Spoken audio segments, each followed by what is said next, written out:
lived in Wyndham my whole life. My parents arrived here as immigrants in the 1950s. And my family, my dad came, he saw, and he concreted. And he concreted half of Wyndham. He always said, if you can't make it in Werribee, you can't make it anywhere because the streets are lined with opportunity. So what can Wyndham offer? Affordability, the Australian dream. There's something for everybody in our area. And it's got a real family feel about it. And our council is extremely dedicated to providing a community feel in our area. They run lots of events, but growing from 3,000 to 186,000 and almost 150 people a week from what I understand, does have challenges. And when you've got 542 square kilometres of land and 186,000 people growing at a rate of 150 a week, there's going to be issues. And I'm a passionate Werribee resident, and I don't like to speak badly about my community, but there are issues, and we all recognise them. We can put the blinkers on, pretend they don't exist, but they really do exist. The affordability and attraction of Wyndham is really easily lost when you look at the infrastructure. One of the most annoying things is how uncohesive our community is. You've got nothing joins with one another. An example of how do you get 35,000 travelling residents from point A to point B when there's only one main road? I live off an area called Point Cook Road. Now, my son goes to Vic Uni in Footscray. It takes him 45 minutes to travel 5 kilometres to get to the freeway entrance.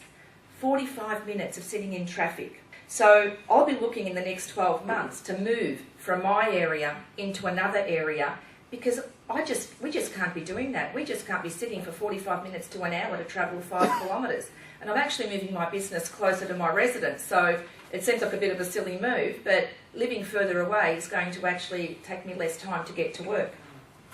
So currently 46,000 residents travel to the CBD for employment. Now, when I was in my 20s, I worked in West Melbourne. It took me 35 minutes to get from Werribee to West Melbourne, and that included stopping at the Westgate Bridge to throw 80 cents in the tollway. Now, if you travel from Werribee to Melbourne, you'd be pretty lucky to do it in an hour and 20 minutes. So wouldn't it be wonderful if we could attract businesses to our area, and maybe just 10%, 5% even. Let's go for 5%. If 5% of those 46,000 people could work within our area, that would be amazing. The average person on an average wage has to work 4 to 5 hours of their first day at work just to pay for a weekly train ticket. That's sad, because some of those people, every week their money is counted. Mortgages, power bills are just astronomical these days, as we all know, as you all experience it. So the average wage earner is putting, almost, but you could say almost a fifth of their wage into just getting to and from work.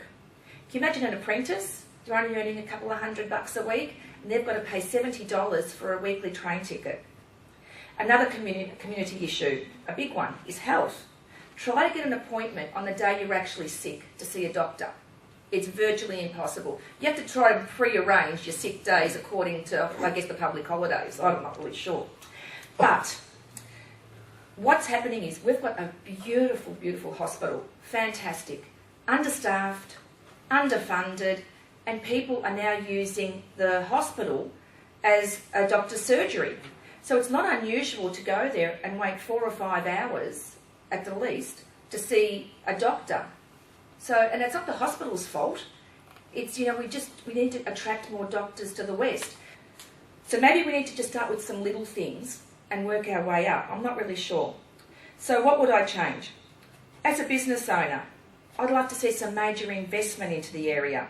And as a resident, or if I was a stay-at-home mum, I guess health and community would be my main issue. And as a resident working in the city, well, we really, really need to fix those roads. There's extra lanes on the freeway, but it's just not handling it. My dad had cancer recently, and he's had his whole esophagus removed, which meant that at 76 years of age, he had to change his entire lifestyle. No more eating all that wonderful Italian meat and everything. His life just changed from day to night. And when he was in hospital, my son said to him, "Oh, no, you know, you'll be right, you're a strong man. And my dad said to him, it's not about being strong, it's about having the guts to do it. So what we need to do is call on our federal government and say, we want you to have the guts to do this. Make the hard decisions, make the hard calls, but fix the problem. It's not going to be easy, and none of us think it is, but we really need to do it. Thank you.